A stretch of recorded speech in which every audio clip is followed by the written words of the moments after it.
Hey guys, welcome back to my channel. It's your girl Grace here. I hope you guys are doing fine. So today I have a special guest with me, Ibrahim Booker. Ibrahim has been a very good friend I met in Cyprus. We did our masters together, and yes, officially we are done with studying. Let's say I'm done with studying, and I brought Brian here today to really give us a holistic focus of studying in Europe. Ibrahim did his first degree and also his master's in Europe, and he's widely traveled. So, who else would I bring here rather than someone with so much experience? So, Ibrahim, please introduce yourself. Thank you, Grace. You have indeed been a very nice friend, and I could say one of the best personalities I've met throughout my, journey in Europe. First of all, my name is Ibrahim Alhaji Bukar. I am from Nigeria, specifically from the northeastern part of Nigeria, and I left Nigeria in 2017 to pursue my dream in engineering. The University of Nicosia in Cyprus, and up until now, I'm stuck in Europe doing one thing or the other. Yeah. Okay, without much ado, we're just going to get into the questions we have for Ibrahim tonight. So, Ibrahim, I want you to tell us holistically what are the top five things for prospective students, especially from Africa, Asia, because these are the people that mostly view my channel. So, what are the top five things you think they should look out for when planning their studies to Europe, with particular reference to Cyprus? Okay. First of all, we know that Europe is a very big continent with over 20 official languages, and there are a lot of differences. Of course, we have to agree that there are a lot of similarities in terms of the European culture, the European values, and the social lifestyle as well.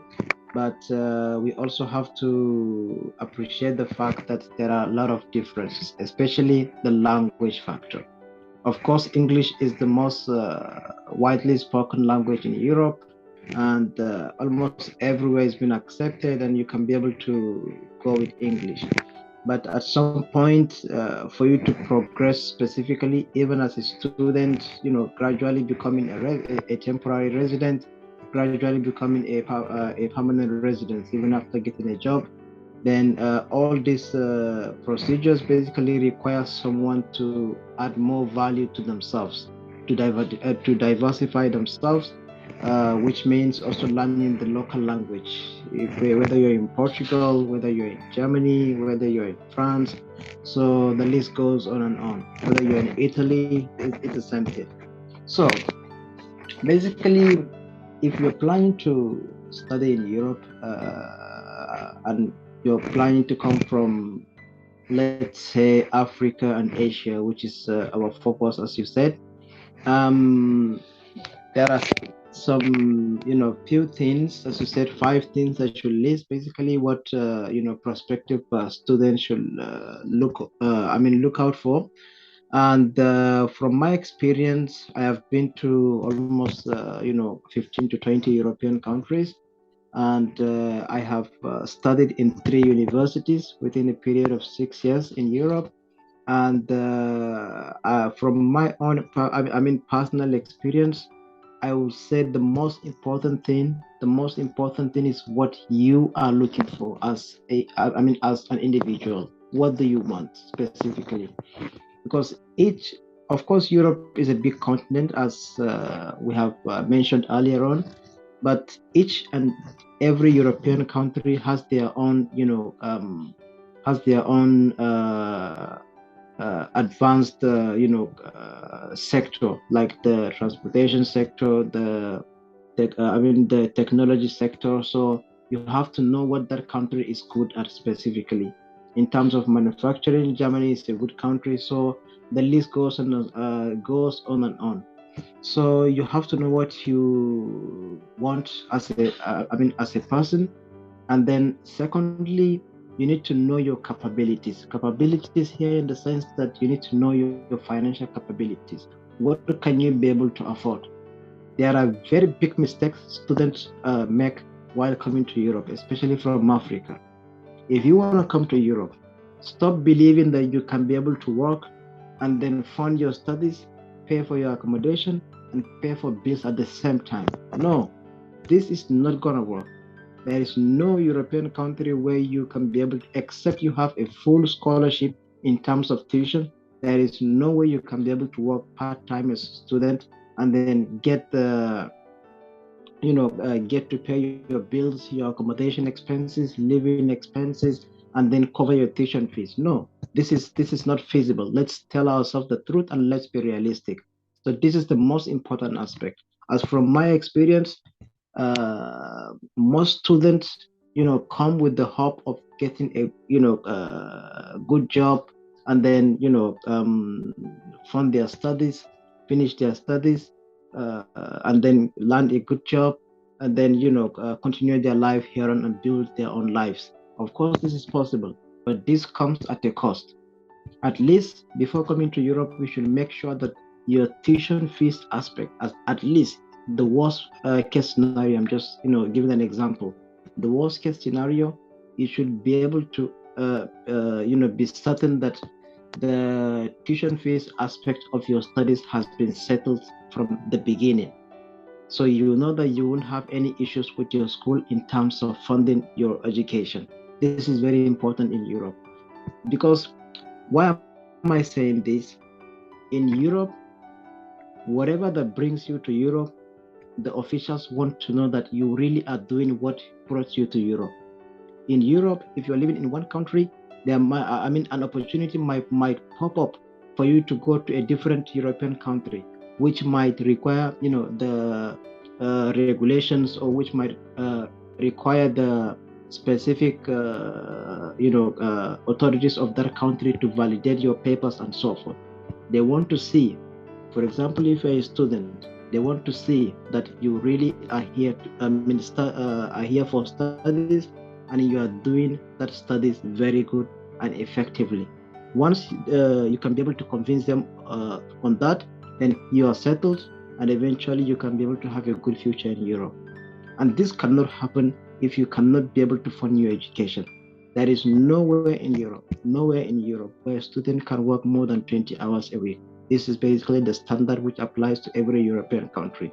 And this is just, this is a kind of in-depth explanation, basically, of what is currently on ground, what is in other words, the reality. If, so let's go to the second point, which is basically the university where you want to study. There are so many universities in Europe. Some are quite expensive, some are average, while some are really cheap, basically. So depending on what you want and depending on how far you want to go, so you have to look at the university where you want to go and in which city. Basically, some cities have more opportunities for students, while some do not have that much of an opportunity for students. So do not get trapped along the way. Secondly, you have to cut cost. Remember, you're coming to a different country. It's not your own country where you have your friends or your neighbors or your family to assist you, thereby cutting costs in so many ways, directly and indirectly. You're coming to Europe, and almost everything is quite expensive. Expensive in the sense that, especially, for example, let me give a typical example. For example, you're coming from West Africa, let's say Nigeria or Gambia or any of those, or Ghana, for example. There are economic crises which basically has affected the value of currencies, and so this really does not affect Europe because their currency is very much stable, and when you come, things will be quite expensive, much more expensive than you can imagine. So you need to cut cost. For example, you can be able to cook while at home. You can be able to rent cheaper accommodation options. If the school has, dormitories, you can be able to, or hostels, you can be able to rent from the school, and the list goes on, and the list goes on and on. The Fourth, and I would say the fifth thing, basically, I would be able to, put this emphasis on it, is documentation. Everything in Europe is about documentation. Documentation is you. The authorities do not know you. They don't want to know you. They want to know your papers. They want to know you through your papers. Be very careful. There are so many students, even amongst my friends, who have really made very, silly mistakes, and which eventually led them to being disqualified from the visa stage, or even initially from the admission stages. So these are really, really important. Once you can be able to get your documentation right, you're good to go. The most mistakes students make in this aspect is fabrication of scenario or of a situation. Do not fabricate. Do not lie.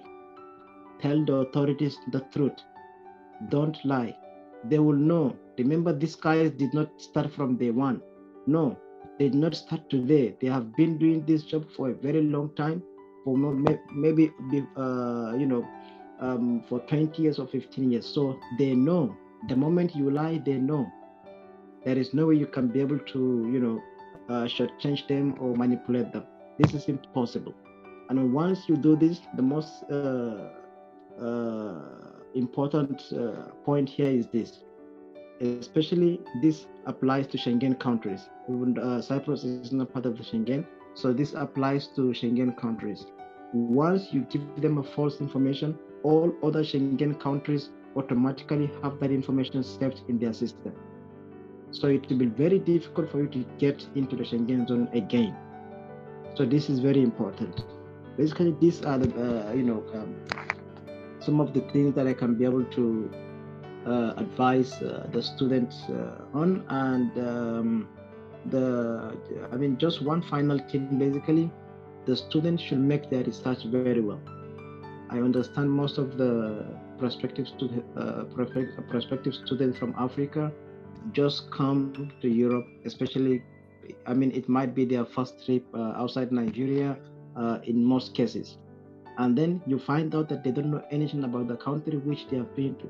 I've met so many in, Switzerland, in Germany, in Portugal, in Cyprus, in Poland, many the African students. You find out that they don't even know what's driving the economy of that particular country they have come to, and they don't know how to go around. No, don't make that mistake. This makes your life even more difficult. Try to start the processes as early as possible, especially the visa processes. In some countries, it takes 3 months, some takes 1 month, some takes 2 months, some takes 1.5 months. It depends on the country. So at least start the visa procedures as early as possible. So make your research very well.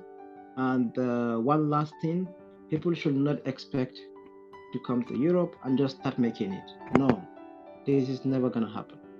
You cannot come to somebody's own country and expect to just have a green pasture available for you. No, the first few years, especially the first 1, 2 to 3 years, are going to be turbulent.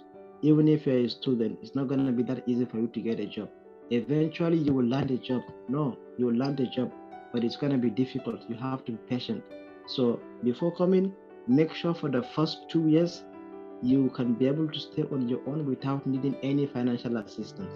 This way, you will use the first few months to get acquainted with the system, get adapted into the system, and start making connections, which eventually is what is going to link you to people, and then link you to your dream job or to your dream work or to any part-time job that you might be able to do as student.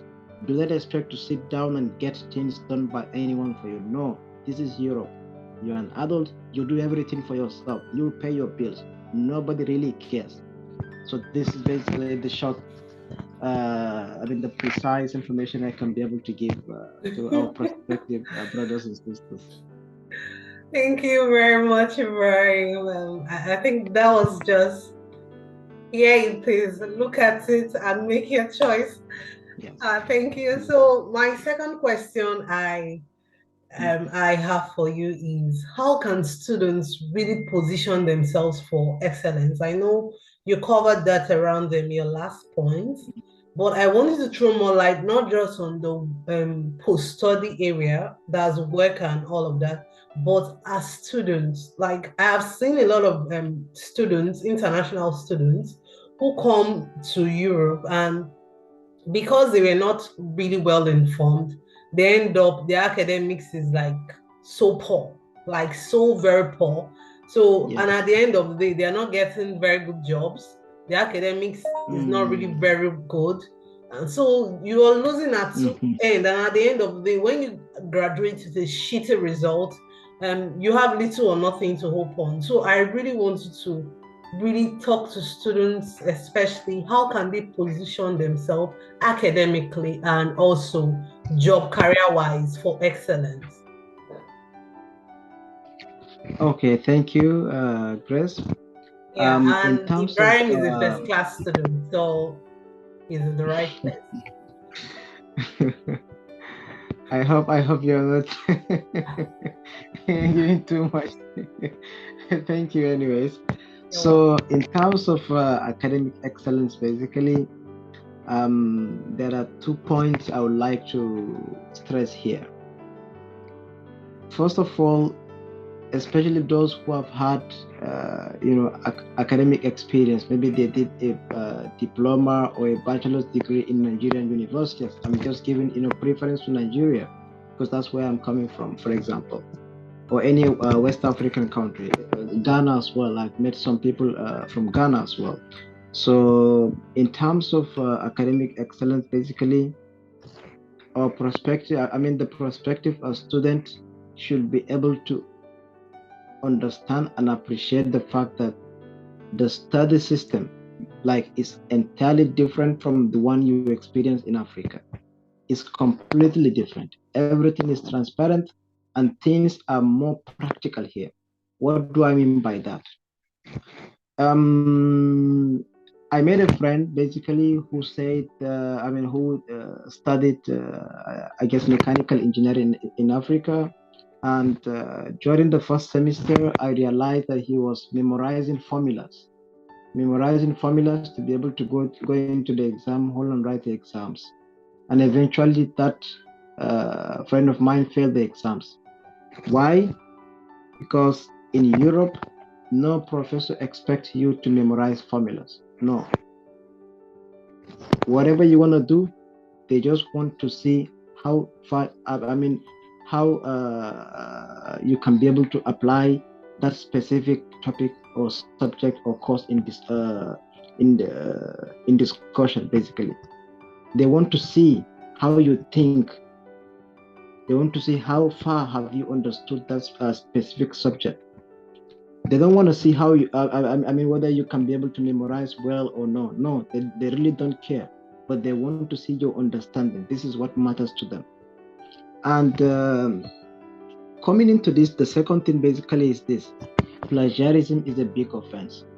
I realized that over the years, most students coming specifically from Africa, because I have a lot of friends from Africa, that most of them do not take plagiarism with any weight, or they do not attach any importance to plagiarism.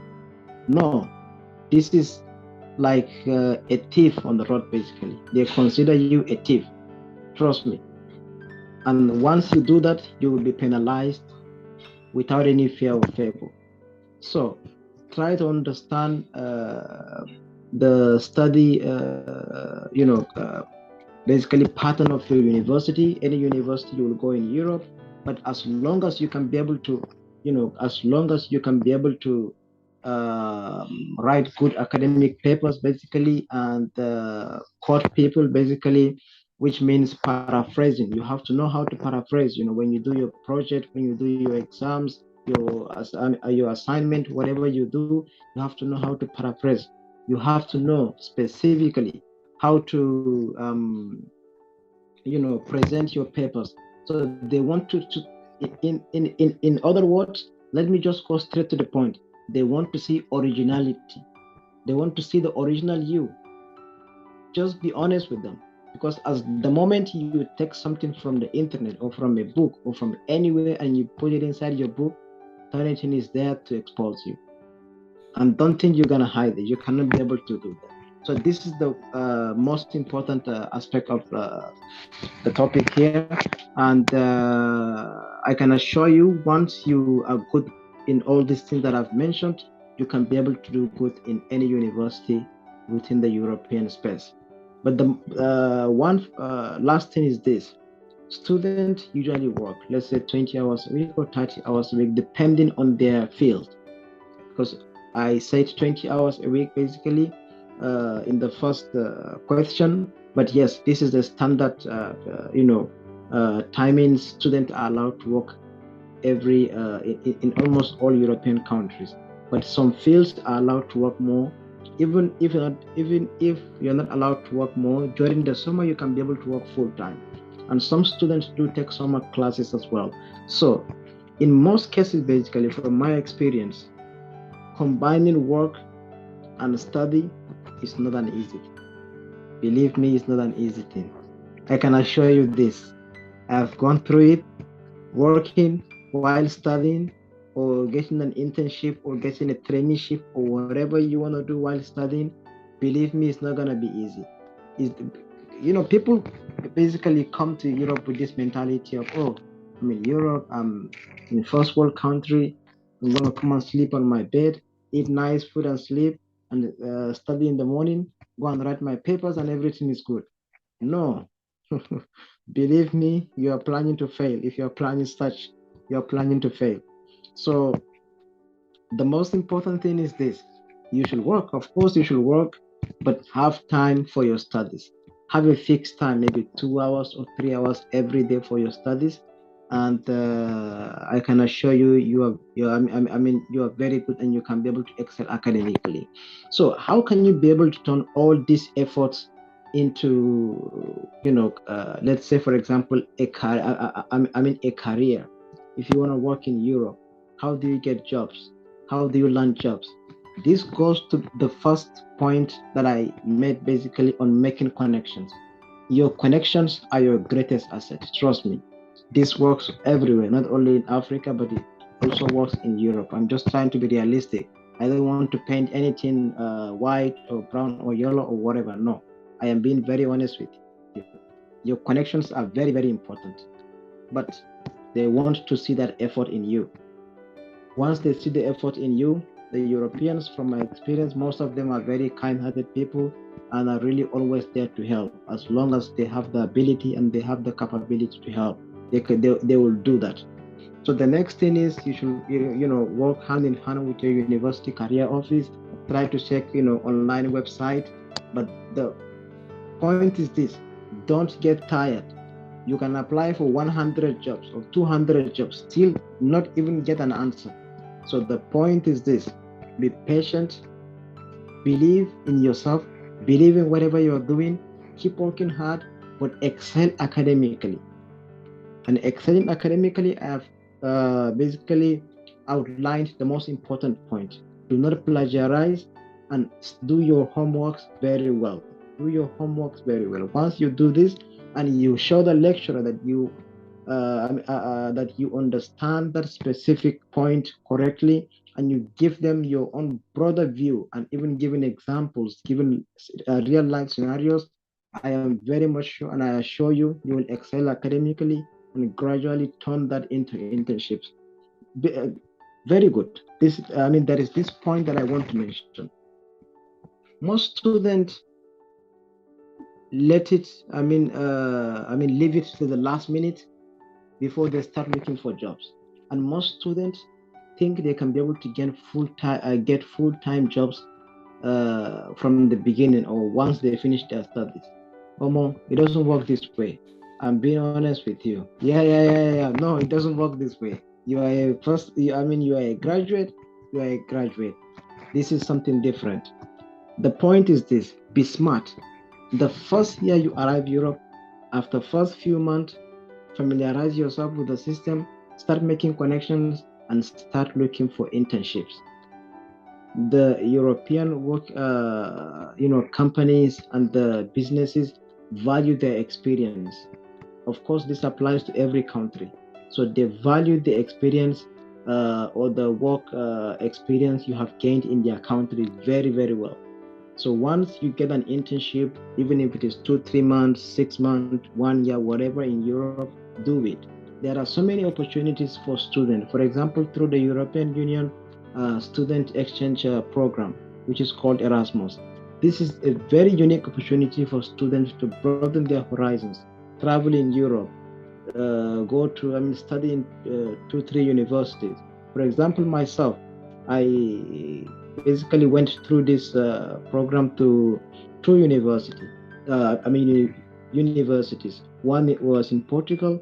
I went to one university in Setúbal as an exchange student, and I spent 1 year there, and that's 2 academic semesters. And I also went to Germany, to Mannheim specifically, and I spent 1 semester all through the program.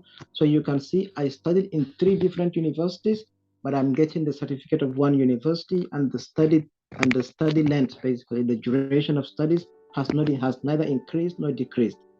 So this is a wonderful opportunity.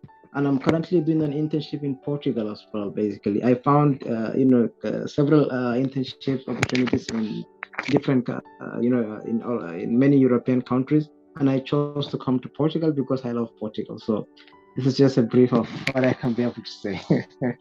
Okay, Brian, thank you very much. That's also very interesting.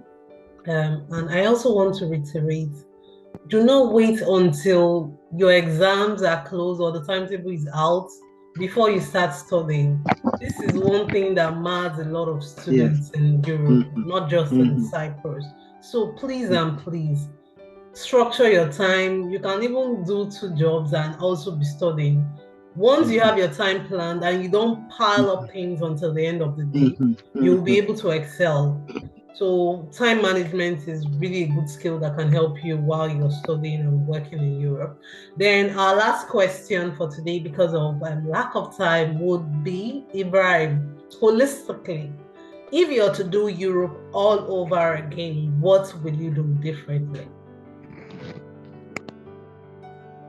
Ah, this is actually a very difficult question for me, but of course I will attempt to answer it. I think I am the lucky child. I would like to say this because most of the mistakes students usually make, or students usually make basically during their, studies in Europe. I could say, honestly speaking, I haven't met even one because it's not because I'm something special or something like that. No, it's because I ask questions. The moment I landed in Cyprus in February 2017, this month marks my 6th year in Europe. So happy birthday to you. So actually, yeah, I can tell you the moment I landed, I was so passionate and I was so dedicated. I was so committed, and I believed in myself, and I believed that I am not here to joke. I am here to achieve something. Remember, Cyprus tonight. I always tell myself this joke that Cyprus, between Cyprus and Nigeria, it's more than 3,000 kilometers. So I didn't leave Nigeria and travel all the way 3,000 plus kilometers just to come and joke or just to come and go to parties, and that's just the end of it. No, I want to leave my mark. I want to leave a footprint so that when I go, yes, they will know that someone was here. This was what I wanted from day one. So basically, the most important thing I will say again, and if I were to do this, honestly speaking, I would make my research very well. And if I were this experienced when I started my journey in Europe specifically, I might not come to Cyprus. But then, if you ask me now, if you ask me now, is my decision to come to Cyprus a mistake? I might tell you yes, but honestly speaking, I never regretted it. And if I were to start the process now, if I know fully well the benefits, and the opportunities that are, underlying there in Cyprus, specifically the University of Nicosia. Believe me, I will still choose Cyprus again and the University of Nicosia. I won't even choose Germany. I won't even choose France. I won't even choose, England. I won't even choose, Poland. All those countries. No, I'm not gonna choose them. I will still choose Cyprus. I am very happy that I went to Cyprus, and I'm just being, just stating the fact. Deep down me, I am very happy. And as you see me, I don't look like a sad person. I look like a very happy person. So I can assure you that I really did not make such mistakes. So I came with a motive, and that motive was to, excel in my academic field and to get an opportunity, and to basically, do what I believe in and excel in what I believe in. And I'm exactly doing that. Exactly doing that. So the moment I came, I started asking questions. And thanks to the University of Nicosia, they have been really helpful. I am currently an ambassador at the University of Nicosia. So I asked questions, basically. Ask questions. When you want to go somewhere, ask questions. What do I need to do to get this? What do I need to do to get internship? What do I need to do, to excel at my academic, careers, specifically the academic excellence, you know, any class that I start, specifically this applies to me. I don't know if a prospective, candidate or student wants to also copy that, but it has worked for me. Any class I go, I try to, before starting to study the lecture notes that first week, I will try to study the professor for good 5 to 10 minutes, at least to study that specific professor, understand them very well, see how they think, what do they want you to do. Because a specific, you might write an exam basically. This professor might give you, let's say, 90, and the other one might give you 88. It all depends on how they think. It's not that you are wrong. No, it depends on how they think and how they want you to, answer their questions. You have to understand that there are individual differences and how they want you to do. So, all this goes on and on. And yeah, I think I'm very happy. Of course, I look happy. I have to say it again. I'm very happy with my journey in Europe.